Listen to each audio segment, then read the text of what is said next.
Hi, everybody. Today's talk is selling out Mighty Games. The out question is a joke.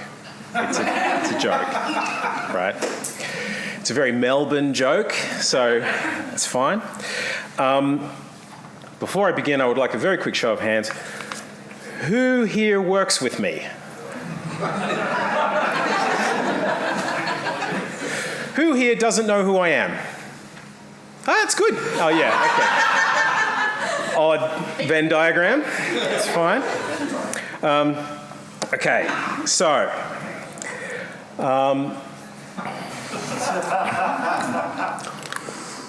Now, my name's Matt Ditton. I have been in the games industry since January 8, 2000. I've basically always worked in games. Nearly. It's vastly outnumbers that horrible time I was in advertising. And I've basically nearly always been in Australia. So I've nearly always been an Australian game developer, which is a rare breed. I have a long history through a bunch of different companies: Chrome, Pandemic, Griffith Film School.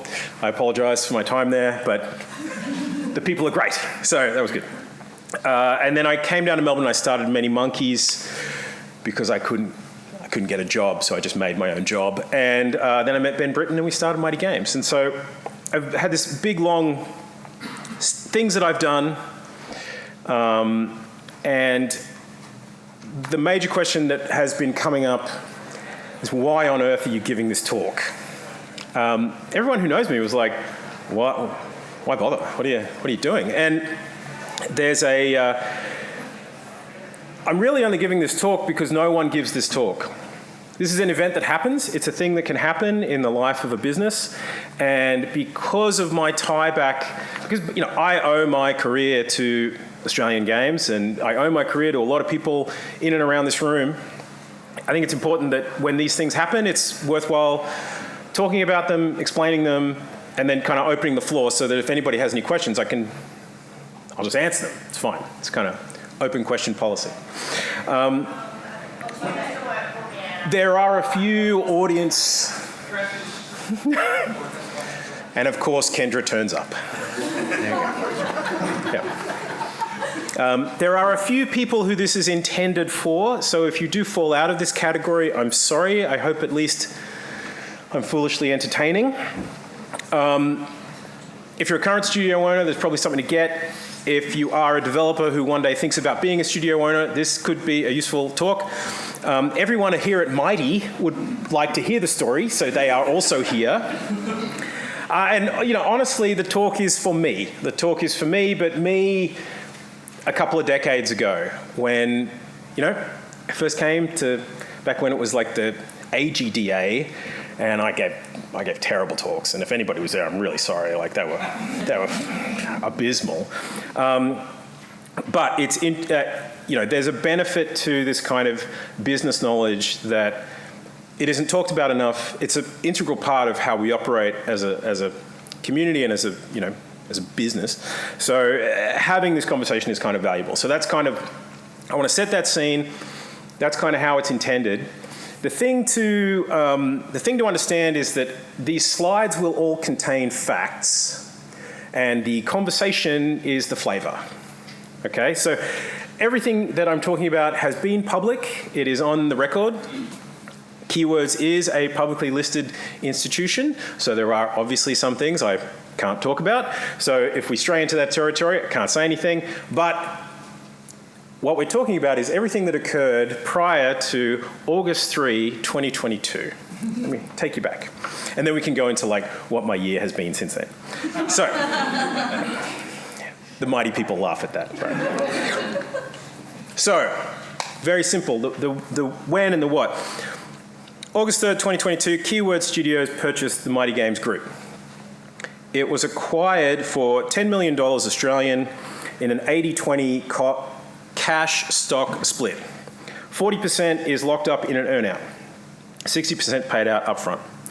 Now, the announcement was put out to the London Stock Exchange and it highlighted a couple of things. It highlighted our AI testing solution and it highlighted the depth of experience in our boutique team, because we're only 20 people, like we're pretty small, right? So there's two things we're talking about. One, that's a small number of people, and two, that is actually a big number. So we'll get into that. Oh, oops, go back. There we go. So the who part is important. There's two parts of this. There's keywords and there's mighty games. Now, I am 100% confident that nearly every person in this room, if you rewind the clock a couple of years, had never heard of keywords. Right. This is the largest game studio that you've never heard of. 25-year history, mostly in Europe and in North America. 13,000 employees, 70 studios, 28 countries. Roughly $1 billion in revenue. I think if that's AUD billion, I'm not too sure which currency. There's too many currencies in it, but it's fine. And it's a fascinating company because it is literally every single part of game development. Like from, I have an idea, oh great, let's just like spin up a team and get that started and we'll do some art outsourcing and this looks pretty good, let's test it. Great, let's localize it into 40 languages. Fantastic, let's do all this audio.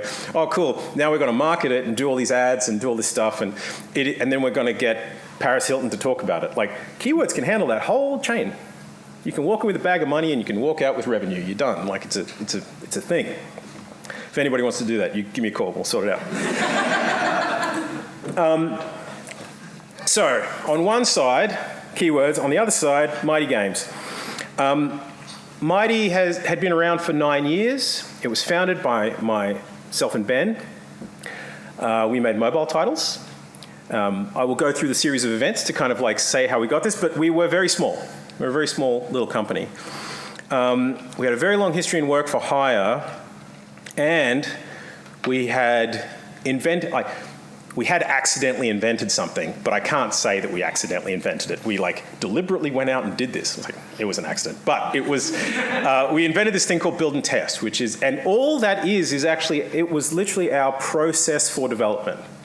It's just the way we made stuff, but then we figured out how to take it out and do it for other people, and that was the important part. So we're going to go into the how. Short version, because there's this event of like the sale. How'd that happen? It's like, right, well, I got an email from Tom Crago, and I looked it up. It was on the 21st of May, the year before. We tried to go for coffee, and then the lockdown happened. So this entire event happened on Zoom. This entire event just happened on video. We had a conversation.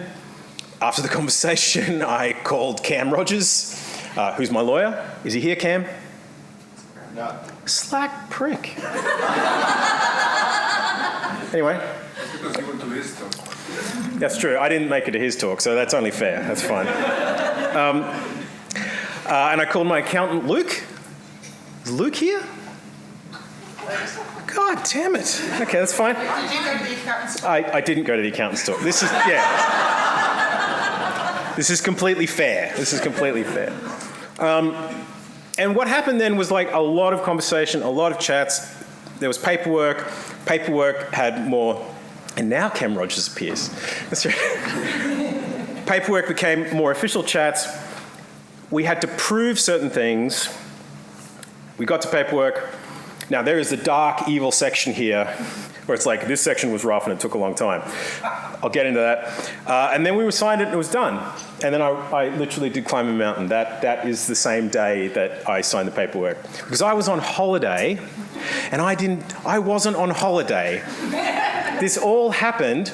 My wife was like, let's go away. Everything's been really stressful. It'll be great. Let's do this. I'm like, this sounds great.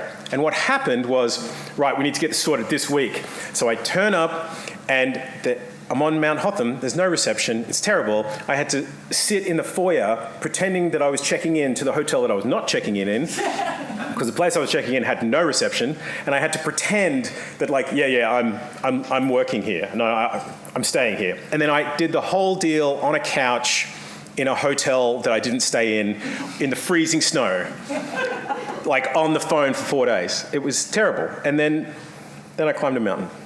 So that's the short version, but the long version, if we go back here, I'm walking through the halls here and I've just seen everyone that I haven't seen for 5 years. And there's only small remembrances of the last 3 years, which is just fundamentally was a different world. COVID just kind of really changed our approach, and it changed a lot of things, which I'll get into. But it started this discussion internally. What's the future here? What are we going to do? What's the plan? I remember March 2020 when we had to leave the office and we were barricading the door and setting up a webcam because we thought the zombie hordes were going to descend on Fitzroy and steal our Oculus Rifts. I'm like, it was just the most insane thing. It was just the dumbest moment, but we were like, we don't know what's going to happen. And it was also the moment when Ben left Melbourne. So Ben, put your hand up. There you go. Ben was living in Melbourne, but wife lives in Canberra, and COVID was like, I don't know how this is going for. I'm going to do it in Canberra. So it just started this point of fundamental change to what we were and what we were going to be. So it really started this thinking about it. And we've been doing Mighty for a very long time. And we had a conversation. It was always a joke of yeah, sell out. Yeah, that's right, cash it in. So we joked about it, but we'd never thought we'd really do it. But what happened was the offers came to us. So we never hunted this out. This just arrived. And the keywords was the second potential sale. So prior to this, in 2020, we had been given an offer by another company. And it really opened up the door of maybe that's a thing. Maybe, it started this idea of we could have a future where we're not alone. Because there's only 20 of us, right? And it's a pretty fragile 20, to be fair. You're a boutique studio in the middle of nowhere in the world. Everybody's locked down. It was pretty bleak. We're it would be nice to not be alone. That was the primary kind of it was the beginning of this thought, right? So we had this first offer. It was rejected in 21. Again, that took forever. That was Cam would know. It was just it was insane. But then Keywords made this offer. It was through Tantalus. This was a Tantalus conversation. And the whole thing happened in lockdowns. When I say it was in lockdowns, I mean it was really in lockdowns. That 2020 and 2021 was the most insane period of my life because at the same time, I had these personal problems with my family. My mother ended up passing away, but I was basically driving up and down the eastern seaboard consistently. I was racing lockdowns to get into Brisbane all the time. And so it was the most insane situation. And all of this was happening at the same time. So it was and all of this was really this idea of could we work in a way where we could build an interesting future in a good place? Could we figure that out? That was the goal. It's could we find an interesting future? Was this kind of thing. And Ben and I have frequently talked about it. Our whole process is that we just try to make the best decision with the hand that we have. Sometimes it's not a great decision, but it's the best one that you can make. And so we were looking at the world that was the world will get better. The world has gotten better, but we didn't know what that was going to be at the time, so we were trying to figure it out. This is the rough timeline of Mighty. There's a few things worth talking about here that we get into. We start the company in 2023, and this is key events throughout each year, right? There are 4 separate streams that I'll go into in a bit more depth. Mighty always had several different ways of operating. We had our own IP. We had work for hire that was a Mighty branded work for hire. We set up a business called Mighty Serious, which looked at this idea of commercializing the work we did for a different market, for a kind of serious games kind of market. And then we invented this business line of Mighty Build and Test, right? And you can see this is kind of where they turned up, right? So big moments happened here, right?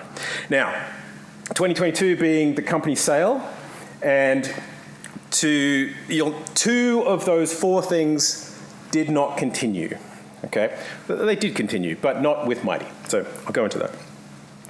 The extras to the deal, for example, were the original IP could be carved off.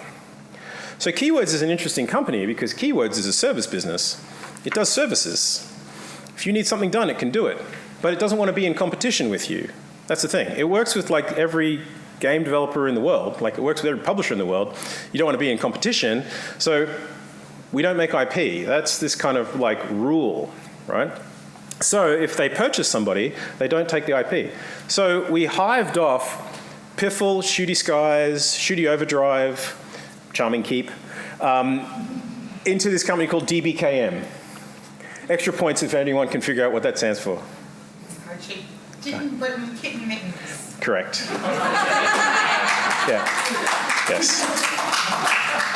For those in the recording, Ditton, Britain, Kitten, Mittens is DBKM, which comes from a 2019 GCAP joke where we kept making the joke about you'll be smitten with a well-fitten Ditton, Britain, Kitten, Mitten. Yeah. Thanks to Morgan Jaffet. So, is Morgan here? Typical. That's fine. That's fine. And Mighty Serious. So Mighty Serious was its own business, and it was like half owned by us and then half owned by Al Gibb. And Keywords doesn't want to get into the serious games business. They just want to be entertainment. So we bundled it all up and handed it off to Al. And so Mighty Serious is an ongoing concern with Al Gibb. Keywords in the end wanted two things, which was the team and the technology. So when I say the word team, it's not just people there. It's like, it's brand, it's production process, it's the way that we operate together as a whole. It's not just the bums in seats. It is a way that we happen to do stuff, right? Let's talk a little bit about the deal process. This is a hands up if you get the joke. No one gets this joke. Okay. All right. Okay. I'll explain that in a minute. Yes. Oh, you get the joke. I'm pretty sure I do. Okay, great. Okay, cool. It is a very dark joke. Horror movie with all the fog? Bingo. Oh, yes. Yeah. There we go. Yeah. So this is Stephen King's The Mist, and this is a wonderful scene where everyone is escaping, and you think it's over, and then the car runs out, and there's nothing to do, and they don't know what's going to happen, and it's like, it's all right. It's all going to be okay. And then he executes everyone in the car. It's really dark. It's really dark. And then actually everything is okay, and he realizes that he killed everybody for nothing. So, you know, it's a dark moment. And I do want to highlight that... Yeah, look. Let me skip to the end, and everything was fine. Okay? Happy ending, everything is good, everyone is happy. We're in a wonderful place. It is a great time. The process is something that I want to highlight to be keenly aware. How you do one of these deals is fundamentally there is a conversation and you come to some sort of understanding. It's pretty simple. It's like, what about this? Oh, that sounds interesting. Yeah, okay, let's give it a go. Let's do it. And then you fall into legal territory. And at that point it's like, all right, well, here's the structure. Here's how you do it. And the how is usually everybody needs to look at everything. So you kind of have to like, this is what we've done, and now you have to prove it. Okay, so there's this giant data room, which is basically a folder on Dropbox fundamentally. And you got to put all your stuff in there, and then they have to review it, and then you review it, and then you sign it, and then they sign it, and then they ask for more things, and you keep going. And then it's like, it's that for 6 months? 6 months. 6 months, 6 months. Like I was calling Cam every day for 9 months, or a year. Like I just think, like, I don't want to look up the call log. It was like we were having an affair. Like it just kept going, right? It is very in-depth. It is very difficult. And it's just got a lot of bits that are hard. So you can't do these kind of things alone. Get a lawyer, get an accountant, If you've got numbers, head them to your accountant. They can help you. If you've got paperwork, give it to the lawyer. You should not do this alone is the fundamental thing. And the only reason we could get through this was because we weren't alone. So, but at the same time, it all goes back to this original conversation. This original conversation is the foundation of it all. Let's do this. Yeah, this sounds good. Let's do that. So it starts very simple, and then you got to go from really simple all the way through this insane procedure to get it back to very simple. Because, there's money involved, there's people involved, there's contracts involved. It's like, people have employment. Like there's all this like legal implications. So you just have to iron that out, and then you get back to, yeah, let's do a thing. This is great. Awesome. Okay. So I will get... Incidentally, I also have the most hated lawyer in Dublin, which isn't Cam. Cam is lovely. Everybody loves Cam. But we hired a wonderful guy called Sam. Is Sam here? No, Jesus. Yeah. Everyone at Keywords hates him. It's great. It's great. It's great. But all of this occurs, and the company keeps going. So this drags for like 9 months. This is a key thing. But you're still running a game studio. You've still got to make stuff. People have to do things. Like people go on holidays, people go on leave, the milestones have to happen, you're trying to ship stuff. Like it's just a never-ending thing. And now you're dealing with the next decade of your life. Let's just figure that out. No stress. Let's do that. So it's a thing. The technology is a big thing to talk about because I'll get into it in a second. I'll explain why it's important. Build and test fundamentally was the cornerstone of the whole process, okay? And it makes sense when you think about Keywords. Keywords is basically the world's largest provider of testing solutions. There are, I'm going to get the number wrong, but there's got to be something like 5,000 to 6,000 testers in Keywords. 6.5. Thank you, 6.5. And that's just FQA. Yeah, and then there's like LQA. I didn't know there were differences, but there's LQA, right? There's AQA, there's all these different types of quality assurance, and they do it all, and they're the world's largest. They're in like Montreal, Mexico, Katowice in Poland. Shout out to Katowice. Yay. There we go. India, it's this huge conglomerate of incredibly talented people, and all they do is testing. And we rock up, and we're like, yeah, we got these robots and they play games, then they find bugs. And the head of testing at Keywords heard about it. His name was Matt Lachance, and he was like, I don't believe that's real. Let's have a look. And so we went through a process of proving it. We had to prove it. And in the proving, he was like, that's great. Let's go. Because his theory, and this is a quote from him, we disrupt ourselves or have our competition do it for us. Because either there's a solution whereby, yeah, games are too big. Games are very big. They're very hard to test. This is a problem space that keeps expanding. So either you find some technology to help you out, or you have to go from 6,000 people to 12,000 people, and it's just extraordinary. Like, it's an extraordinary problem.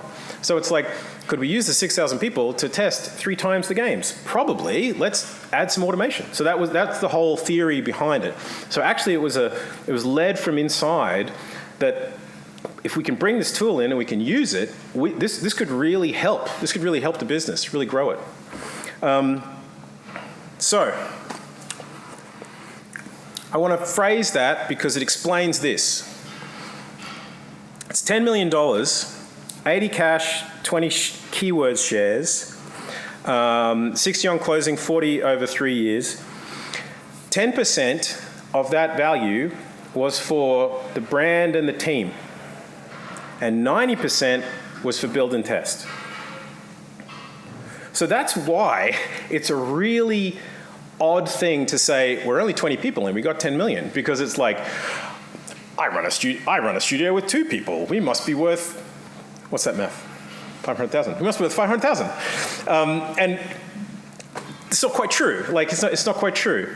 The common math for company valuations, there's a lot of different ways you can do it. You can value a company in lots of different kinds of methods. You can look at future cash flow. You can go, right, well, a company costs this. I make this much profit. I multiply that into the future. That's the value of the company. Or you can go, right, well, we're a work-for-hire studio, and we have 100 people. You go, okay, well, great. Well, you have 100 people. They're probably going to generate 100,000. So you can go, great. The value of your company is 100 times 100,000. That's the value of your company. And it's like, when you're dealing with a boutique studio and you have some technology, it's an odd calculation. So how do you kind of figure that out? Because if you think about it, how does keywords say what we're worth? Because we proved that it worked. Build and test works. It's a thing. It has clients. We have some clients here today. Shout out. Yep, keep it quiet. It's fine. It's a product that's real. It has some monetary value. You can sell it. It's a thing. But how much that's worth is fundamentally, that's ascribed. The buyer can ascribe that. The buyer will figure that out because it's like, well, you have this and you're going to sell it this many times and it's probably worth this much. This is probably what it's worth. But at the same time, we need to spend a bunch of money. We've got to expand your team. We've got to do all these other things. It's like there'll be costs to this value. So how do you figure that out? It's complicated. So let's just have a little brief chat about company finances. All right, so I pulled this together. This is the revenue chart for Mighty across the time up to the sale, broken down by what generated that money. Bottom blue is other. The grey is the work for hire. The orange is our own IP. Yellow is serious, and blue is build and test. The blue part's build and test, right? Now what is this? What does this mean? What do these numbers mean? It's like, well, it tells a very interesting story about independent game development. Because the thing about Mighty is we started it with nothing. Like we weren't funded. We didn't throw money into it. Like we did get a grant initially from Film Vic. Thank you, Film Vic. Film Vic. Oh, hey, sweet. That was awesome, but it was a very long time ago, and it was there weren't a lot of us. To say that this was a bootstrap company is like, well, I don't think we had boots at the time. Like we pretty much had nothing. Like, so this like peak here is like, that's what you want. Like that is like, check it out. We made a game. We made some money. Boom. To the moon. It's great. However, let's look at this. This is the same graph. This is revenue versus expenses. Okay? Now, expenses is broken up into just two simple categories, right? Because fundamentally, that's all that you have. Payroll and other. Okay? Other is like rent, Unity licenses, electricity, other licenses, whatever. Like it's just the cost of running stuff, right? But 85% of all costs across that lifespan were just payroll. It's just paying people. Like basically all the money we made, we just plumbed it straight back in. And you can see here that, does the mouse work? Yeah, this thing. Okay, so this portion is absolutely terrifying. Now this is 9 dot points. This is just a per year point. This is the end of the year. Here's the number. But Mighty did payroll weekly, and we still did up to a month ago. Sorry, everybody. I lost that fight. Not that it's a fight, Kyoko. It was great. It was awesome. It's a great idea. It's correct. It's a good thing. Yeah. But this point, that's basically an entire. That's like 2 years of spending more than we earned. Okay. Now we had the money. You'll notice at the top there's like a big air gap. We'd made all this money, so we actually paid a lot of tax. That's fine.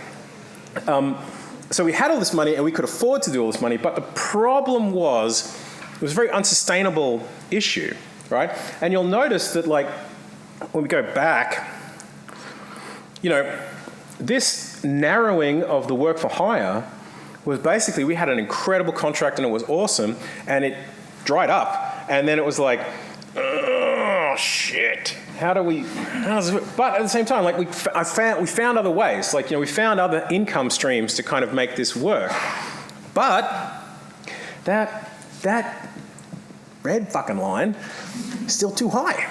So this is a significant problem. And those years, for those that were around in 17, 18, and 19, we had some really bad times. It was quite hard.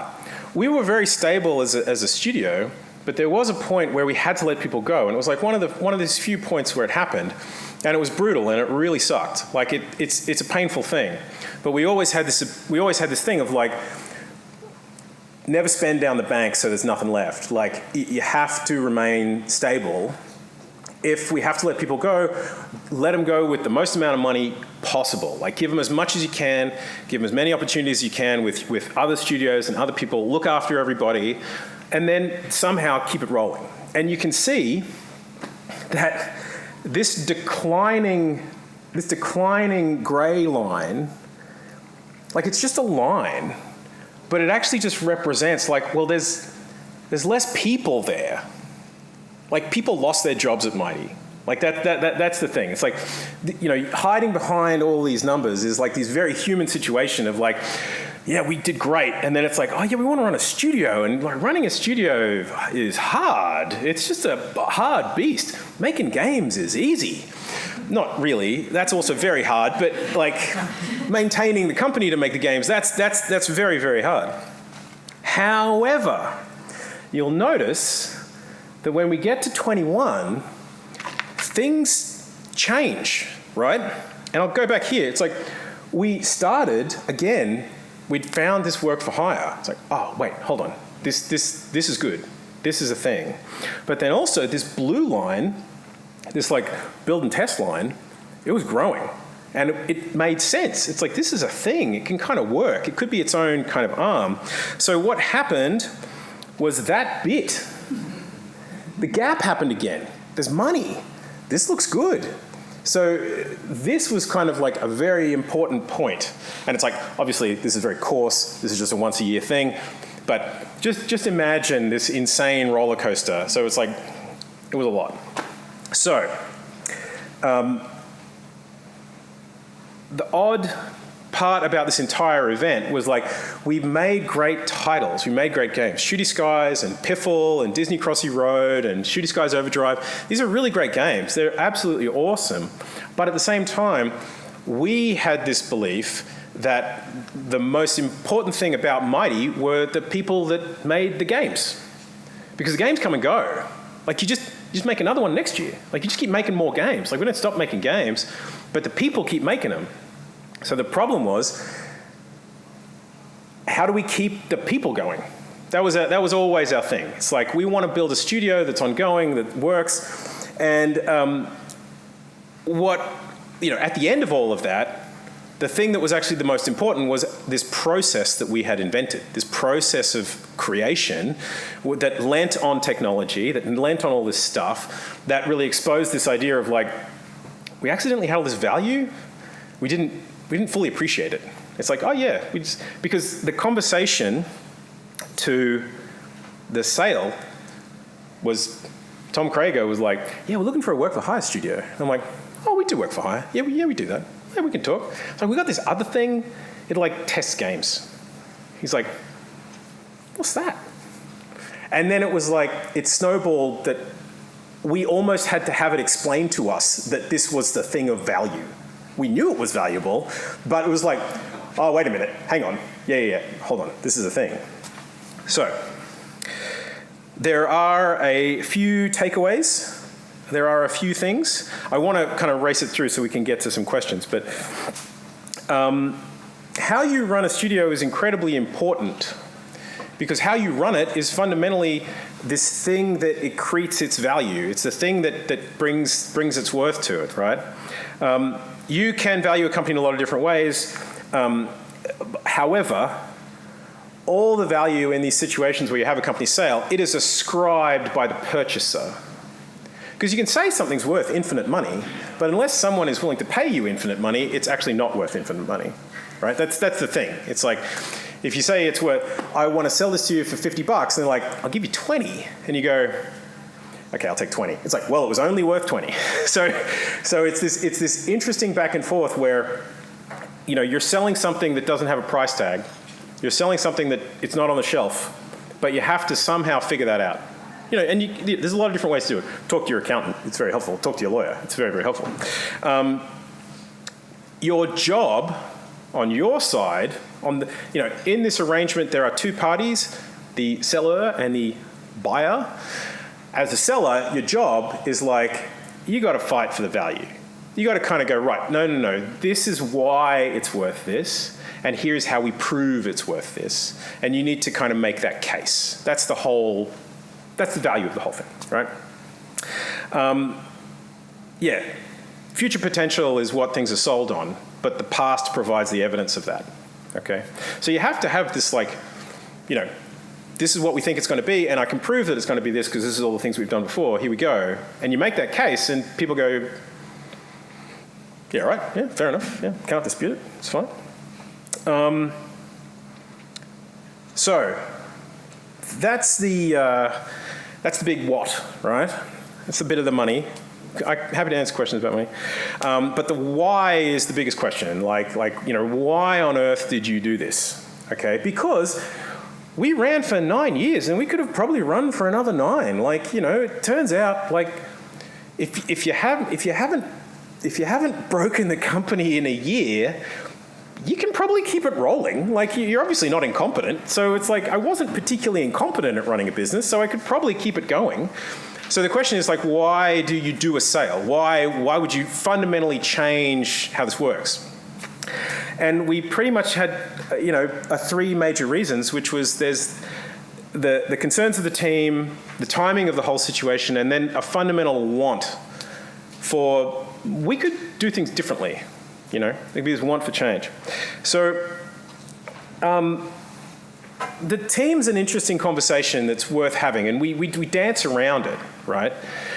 But, you know, in making a game studio, I'm informed by the fact that I've been doing this for 23 years, and my first decade was just smooth sailing. Well, not necessarily. Like, it was actually really rough, and it was issues. But the same was, it was a job, and it was a paycheck, and it was there, and it was easy. It wasn't easy, it was hard, but, you know, it was consistent employment that was reliable, which is the key thing here, right? Australia had really big studios. We had this huge amount of money coming in. It was a factor of a lot of different things, but my experience there meant that I could do all this stuff. Like, I bought a house at 23. Like, it wasn't a big house, it was a pretty shitty townhouse, it was kind of garbage, but I bought something and I owned it because I had this job that just kept on rolling, right? And I got, you know, raises over time, and I rose up the ranks, and, you know, it was a whole process, but it's like I had a career. And that was really great.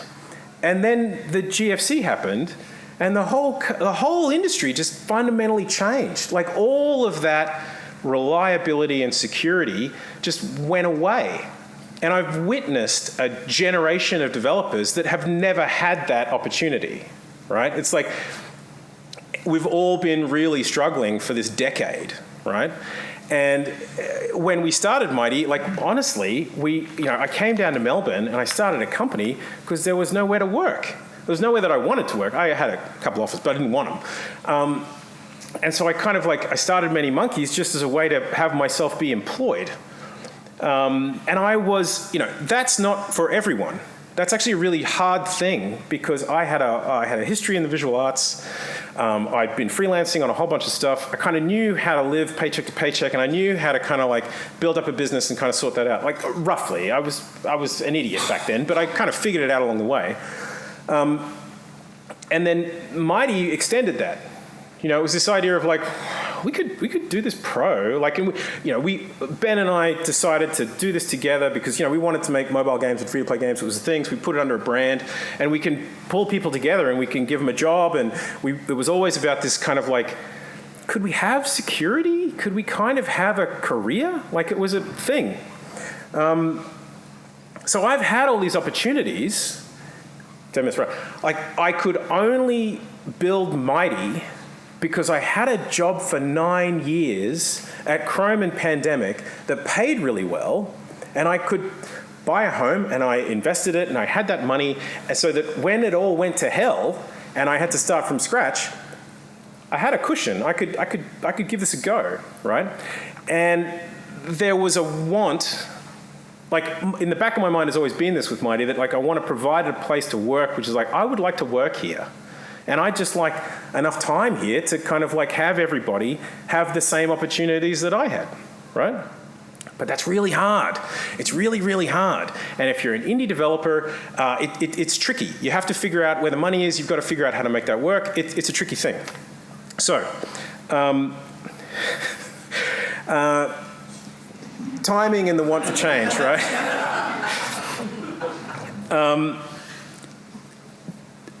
We may not have sold if we hadn't have had COVID. I didn't get COVID, but it's like as a thing, as COVID. If COVID hadn't happened, if that hadn't have been a thing in the world, potentially we never would have sold, right? Because there was this whole notion of like,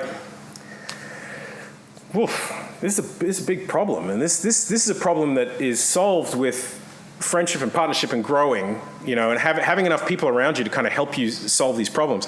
So there was this idea of like, maybe we could get bigger to get this security. Maybe we could partner with people to make this happen. And so we had it in the back of our mind, and when the opportunities came up, we were like, yeah, we didn't say no. We were like, oh, let's see how it goes. Let's try this out. And look, yeah, 2020, 2021, everybody had a crazy year. I had a totally insane year, but all of those things had added to that factor. And yeah, 9 years working alone was enough. Frankly, that was kind of it. So, I'm going to the wrap up. We'll get to the questions. It has been a really long year. It's been great. The company build and test went from 4 people, depending on how you count me and Ben, to 40. It's insane. We're in 4 countries. The tech is great.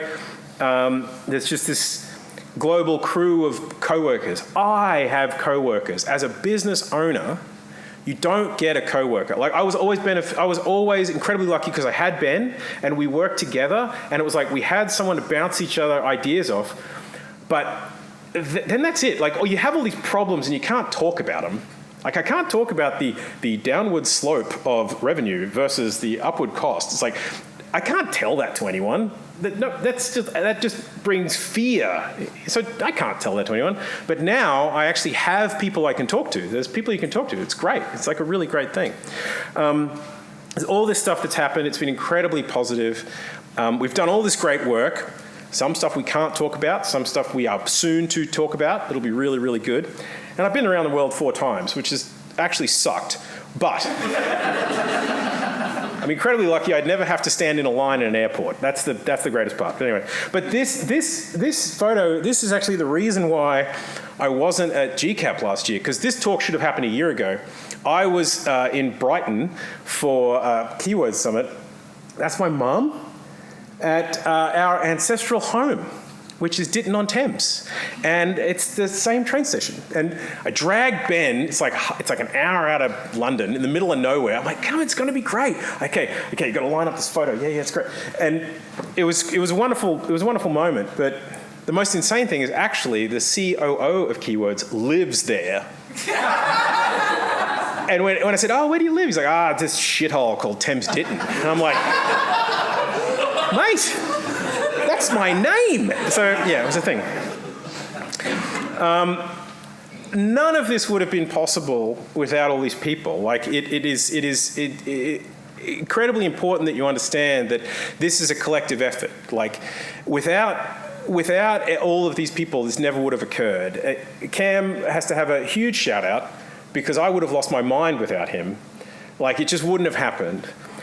Luke and Amy from LDB, who are still not here, good work. The most hated man in Dublin, Sam Cottrell. If you do need a lawyer, he's great. Don't be on the wrong side of him. Without Ben, I never would have made it. Like, seriously, it's just, 10 years, the greatest friendship I've ever had. It's awesome.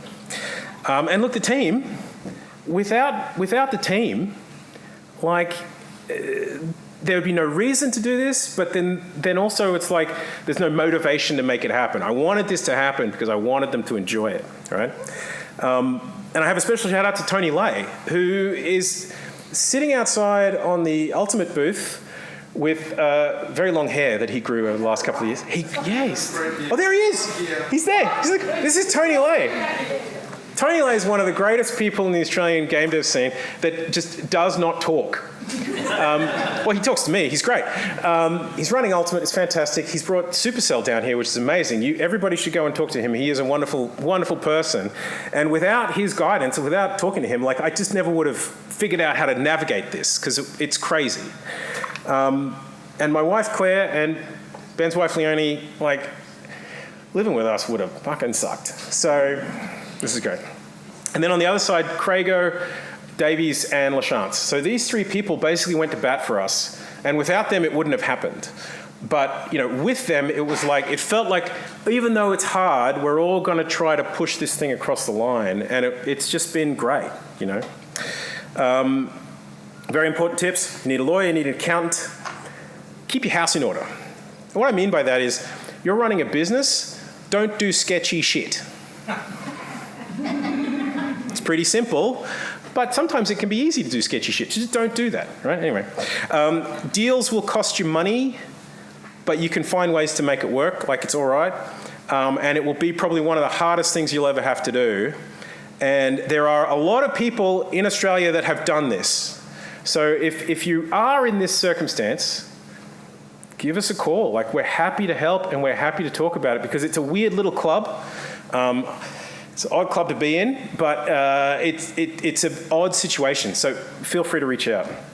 And look, your personal health is fucked. Like, you're going to have trouble. I literally walked 1,000 kilometers. Like, every day I was on a call.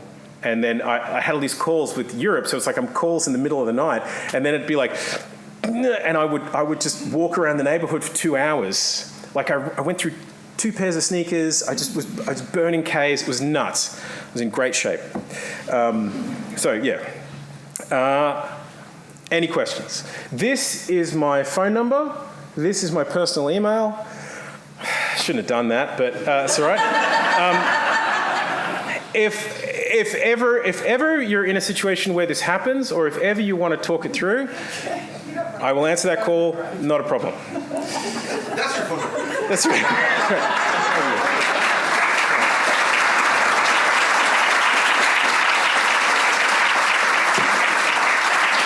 All right. So, very quickly, some questions. Down the back. 2 parts. Just one is, what is Mighty Serious, out of curiosity? Yep. And then the second is, I'm just curious if you have any insight on if it would have been still as painful selling to a private company versus a public company. So the question was 2 parts. What is Mighty Serious? And then if it's selling to a private and selling to a public, would that be painful? So Mighty Serious, it was a company specifically designed around marketing game services to corporates, gamification, all of that kind of stuff, right? So we did a lot of interesting corporate work. We worked for NBN, we worked for Japara. It was good, but it was great stuff. It throws an odd dynamic into the team where you're like, yeah, we're gonna work on Piffle. It's great, and then it's like, oh, okay, we need to work on this, nursing education app, and it's like, anyway. But it was good stuff. The important point was it paid the bills. It was great. The idea of selling between public and private, don't know. The thing about a private company is it is more difficult to figure out a value. A public company, it's like, well, you look at the number of shares by the stock price and multiply by 2, that's what it's worth. That's the kind of thing. So the math becomes a little bit more esoteric.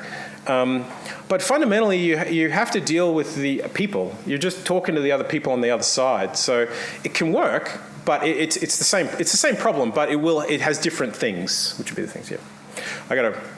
Can I do one more? One more? Anybody? Yo. Team find out. There were 2 points when the team found out. So there was a point with the first sale opportunity where I basically had to come clean because I couldn't hide it anymore. And it was a good thing to do, but I kind of regret doing it. It was great to bring everybody along so they kind of explained it, but then there was this point of like, I've told you this thing's happening, but no one appreciates the length of time this is going to take to finish. So you're kind of like, it's coming. I don't know when. And so that became a problem. And then there was this point of like, I have to say no to this deal. Like this, I have to say no. And then I had to explain why. And it's like, it's this moment of like, maybe I'm really shit at my job. I'm sorry. You know what I do? But the second time was basically, we held off for a really long time until there was a kind of point of no return. Like I wanted to make sure that like, we wanted to do this. Everyone was going to be looked after. I had to ensure that everyone's job was good. I had to ensure that everyone's conditions were good. I had to figure out a way to have an answer to every question before we brought it to the team, because it's concerning. Like every time you say I'm selling the company, it means like you're all getting fired, and that did not happen. No one at Mighty got fired. Everybody stayed. No one's left. It's been great. So you do have to bring people in, but you have to be very careful about time. Yeah. So. Anybody else? Kath, of course. Kath has a question. That's an inside Mighty joke. Kath always has a question. Yeah. I do not have a question. Oh, okay. Right, okay. Unfortunately, there's no mic, so the recording won't pick it up. But I wanted to say thank you for looking after us. Oh, okay.